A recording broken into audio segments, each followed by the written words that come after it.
দেখুন দাদা, আমার সন্তান একেবারেই সাধারণ।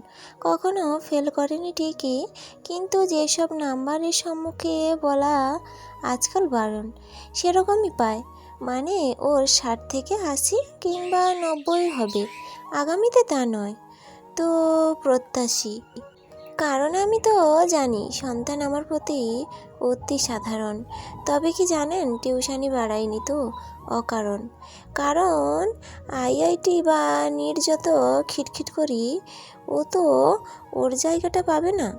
আশাতে লগ্নি করে সময়ের কাছে শুধু থেকে যাবে দেনা। তা বলে ভাবেন না বোকা হবা। কত রকমের বই পড়ে দিব্যি খেলতে পারে ক্যারাম আর দাবা। আশেপাশে কি হচ্ছে সেসব খবরও রাখে।